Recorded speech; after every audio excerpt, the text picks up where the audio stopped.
Can you imagine if Matt had a broken thumb, we wouldn't be able to get the weather? Because of his little clicker. Yeah. Just swap it over and do the other one. Couldn't I?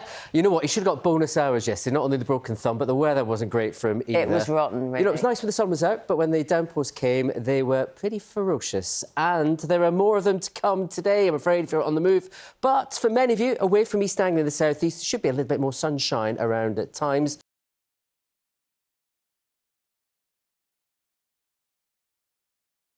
Yesterday, some pretty nasty downpours around. Very good morning to take a look at this Weather Watcher shot from Cornwall, St Austell, in fact, where through yesterday evening and overnight we saw some torrential rain fall just down the road from St Austell at Helligan Gardens.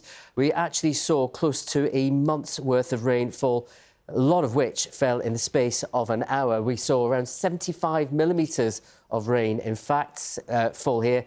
That was just a huge amount, causing some flooding issues as well in areas around southern parts of Cornwall. Led a lot of surface water around as well for this morning, and huge puddles too. And those downpours have been moving their way eastwards. Another fairly changeable day, Charlie. Yes, very good morning to more of the same. Already got the shower clouds here in the Highlands, rainbow just behind me. More of that to come as we go through today. And over the next few days, in fact, don't expect any lengthy spells of sunshine. Maybe tomorrow morning for one or two eastern areas. But it's going to be a story of sunshine and showers today. A more widespread area of rain and gusty winds slowly pushing its way in through Saturday. And then back to those showers and staying blustery on Sunday. Matt, is it going to be a good morning? Well, I love a rainbow. So it starts well. It's the upside to a bit of rain, isn't it, sometimes? It's a double rainbow. We need a rainbow. It's a double rainbow indeed. Well spotted, yes. Double rainbow this morning. Sign of what's things to come again through today. Very good morning too. Oh, dear, there we go. This is from Slithen St Anne's in Lancashire. Nothing whiffy about the weather. Oh, it depends on your opinion, doesn't it? Yeah. Squiffy. It has been very squiffy, very wet for some overnight. Let me just show you. Very good morning to you. This was the scene at St Austell in Cornwall through the night. Torrential downpours here. Just down the road from St Austell in Lost Gardens of Helligan. That is that. Yep. Is that recently, is it? Yep, this is at St Pancras just a short while ago. You know what? Some parts of southern England have had more rain in the past few hours since the day started than they've had in weeks, if not well over a month.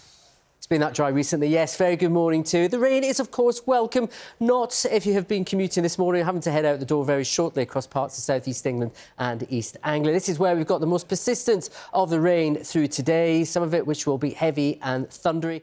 Hello again, Nina. We started off with some really wet weather across southern parts of England overnight, and first thing this morning it has cleared away and we're left with sunshine and showers through the rest of the day, but all eyes on the weekend.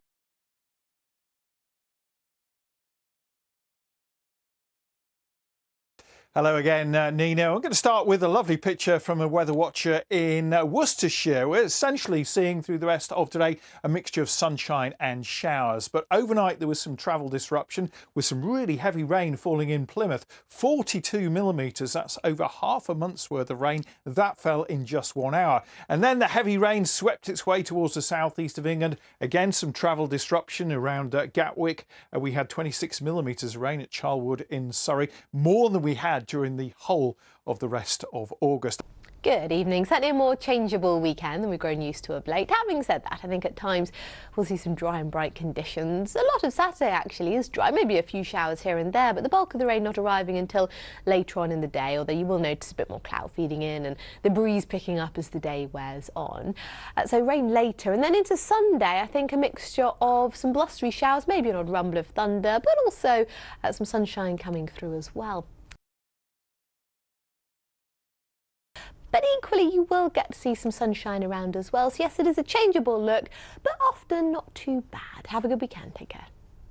Thanks, Ben. Well, we've been waiting for the rain for quite some time, haven't we? But certainly had it today across many areas. Yes, good evening to you. Some places across southern England have had about half a month's worth of rainfall in just a few hours. It's caused a few problems with the localised flooding, and a bit more of the same to come over the course of the weekend as well. This was the picture in Buckinghamshire a bit earlier on. And some heavy showers today. Yeah, it's been one of those days, hasn't it? Brolly's up 1 minute, then down the next minute, sunglasses on again. So yeah, real mix. Yeah, good evening to you. That mixture of weather types is going to continue actually through the weekend. So we've had some sunshine. It's felt quite warm actually, where you've been in the sunshine between the downpours, but there have been plenty of downpours as well. So some big dramatic shower clouds out there. We've got some rumbles of thunder over the next few hours as well. And as we head through the weekends, subtle changes. The winds are going to be picking up. There's going to be some rain around, especially later on Saturday as well. Temperatures, though, pretty similar to what we've seen today. And the weekend is nearly upon us, as is meteorological autumn. But will it be the weather to get out and about in the gardens? I'll have the full UK forecast later on in the programme. And many counties saw some really heavy rainfall overnight. Great news for the gardens. But what do we have in store for the weekend? I have all the weather details coming up next. Joe is in Harrogate for us tonight. Joe, how is the weekend looking? Well, it is looking rather mixed weather-wise over the next couple of days, with low pressure very much in charge. It's been an absolutely beautiful few hours here at RHS Garden Harlow Car in Harrogate. The sun has just dipped behind the trees and it's starting to feel a little bit chilly, but of course it has been a dry and hot summer here in the gardens, and they've been incredibly frugal with their watering, keeping the beds and borders looking gorgeous. But like many gardeners, they've just had to let the lawns turn a little bit dry over the last couple of months or so. Some much needed rainfall here in Harrogate last night and a few showers today. And for other parts of the UK, overnight last night, heavy rainfall. In fact, southern counties of England recording more rainfall, around 12 hours overnight, than they've seen for the entire month of August so far. In particular, St Columb in Cornwall recording between 5 p.m. and 2 a.m. this morning around 74.9 millimetres of rain. They normally see around 92.5 millimetres for the whole month of August. That's around 80% of the monthly average. And of course, this did lead to some localised flooding for that part of the world. We saw some flash flooding across parts of Devon, as you can see here, and Cornwall from these pictures. Some flooded situations there over the course of last night, beginning to ease off now. Much needed rain, of course, for many parts of the UK. But what do we have in store for the next few days? Well, the gardeners and growers will be very pleased to know there's a drop more rain on the way. Here's the forecast. Mixed fortunes weather-wise over the next couple of days or so for many parts of the UK, with western areas seeing the heaviest rainfall and gusty winds. In fact, certainly tomorrow. It will remain unsettled as we head through into next week, with a few heavy and thundery downpours to round off this weekend for many parts of the UK. So as meteorological summer draws to a close this weekend, some much needed rain for our beautiful gardens here in the UK. All right, Joe, thank you very much.